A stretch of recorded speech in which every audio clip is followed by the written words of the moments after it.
Please, order in hall. গাজায় চলমান যুদ্ধের প্রেক্ষাপটে জাতিসংঘ সাধারণ পরিষদে ভাষণ দিয়েছেন ইসরায়েলি প্রধানমন্ত্রী বেনিয়ামিন নেতানিয়াহু। তবে তার নাম ঘোষণার সঙ্গে সঙ্গেই বাংলাদেশ সহ বহু দেশের প্রতিনিধিরা ওয়াকআউট করে অধিবেশন কক্ষ ত্যাগ করেন।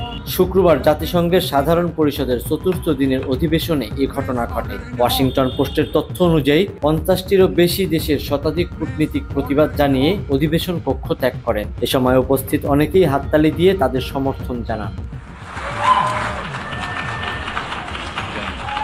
এ সময় অধিবেশন কক্ষে অনুপস্থিত ছিলেন বাংলাদেশের প্রধান উপদেষ্টা ও নোবেল বিজয়ী ডক্টর মোহাম্মদ ইউনূস। পরে নিজের বক্তব্যে তিনি জেরুজালেমকে রাজধানীর একটি স্বাধীন ফিলিস্তিনি রাষ্ট্র প্রতিষ্ঠার আহ্বান জানান।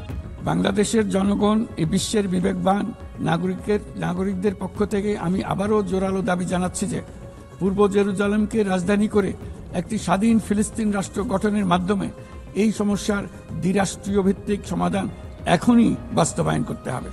বলেন, সবচেয়ে মর্মান্তিক চিত্র আমরা দেখেছি গাজায়। শিশুরা না খেয়ে মারা যাচ্ছে, হাসপাতাল, স্কুল সহ জনপদ নিশ্চিহ্ন হয়ে যাচ্ছে। আমাদের চোখের সামনেই এক নির্বিচার গণহত্যা ঘটছে। এর সবচেয়ে মর্মান্তিক চিত্র আমরা দেখেছি গাজায়।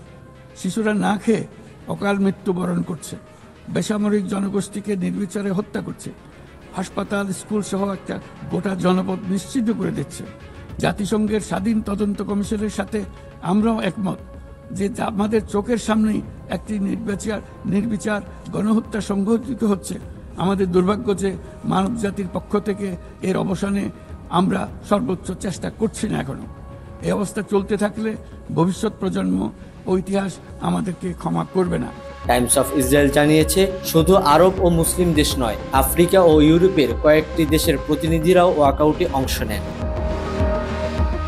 নেতানিয়াহুর ভাষণের সময় এমন সম্মিলিত ওয়াকআউটকে গাজায় চলমান সহিংসতার বিরুদ্ধে আন্তর্জাতিক সমাজের প্রতিবাদের প্রতিফলন হিসেবে দেখা যাচ্ছে। মেহেদী হাসান মুয়াজ, দেশ সময় নিউজ ডেস্ক।